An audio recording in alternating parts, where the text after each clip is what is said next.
ബഹുമാനപ്പെട്ട അധ്യാപകരെ, എന്റെ കൂട്ടുകാരെ, രക്ഷിതാക്കളെ, മറ്റു വിദ്യാർത്ഥികളെ, ഞാൻ മുഹമ്മദ് ഫവാദ്, MA ഇംഗ്ലീഷ് സ്കൂളിലെ 4ാം ക്ലാസ്സിലെ വിദ്യാർത്ഥിയാണ്. ഞാൻ ഇവിടെ നിൽക്കുന്നത് പ്രകൃതി ദുരന്തങ്ങൾ മനുഷ്യൻ പ്രകൃതിയോട് കാണിക്കുന്ന ക്രൂരതകൾക്കുള്ള മറുപടിയോ എന്ന വിഷയത്തെ കുറിച്ച് സംസാരിക്കാനാണ്. പ്രകൃതി മനുഷ്യന് അമ്മയെ പോലെയാണ്. മനുഷ്യന് ആവശ്യമുള്ളതെല്ലാം പ്രകൃതി നൽകുന്നു. എന്നാൽ മനുഷ്യൻ പ്രകൃതിക്ക് തിരിച്ചു നൽകുന്നത് എന്താണ്? ഇടിച്ചു നിരത്തപ്പെട്ട മലകളും നികത്തപ്പെട്ട വയലുകളും വെട്ടി നിരത്തിയ കാടുകളും തടഞ്ഞു നശിപ്പിക്കപ്പെട്ട നീർച്ചാലുകളും ഒക്കെ ഇന്ന് നമുക്ക് നൽകുന്നത് ദുരന്തങ്ങളുടെ വേദനയാണ്. സന്ധ്യാമങ്ങളിൽ ഓങ്കാരനാദത്തിനും ബാങ്ക് വിളിക്കുമൊപ്പം ഉയർന്ന് കേട്ടിരുന്ന വയലേലകളിലെ തവളയുടെയും ചീവിടുകളുടെയും ശബ്ദം ഇന്ന് അന്യം നിന്നു പോയത് എന്തുകൊണ്ടെന്ന് എപ്പോഴെങ്കിലും നിങ്ങൾ ചിന്തിച്ചു നോക്കിയിട്ടുണ്ടോ?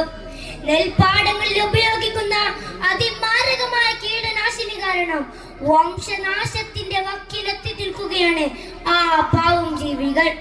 തന്നെയുമല്ല, അവ തിന്ന് നശിപ്പിച്ചിരുന്ന കീടങ്ങളെ നശിപ്പിക്കാൻ ഉപയോഗിച്ചിരുന്ന കീടനാശിനികൾക്ക് എത്രയോ ഇരട്ടി വില നൽകേണ്ടി വരുന്നു.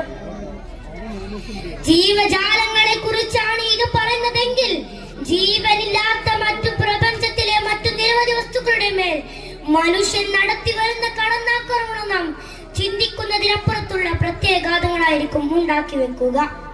അതേ, നമ്മെ പരിപാലിച്ച പ്രകൃതി എന്നൊരു പ്രതികാര ദുർഗയായി മാറിയിരിക്കുകയാണ്.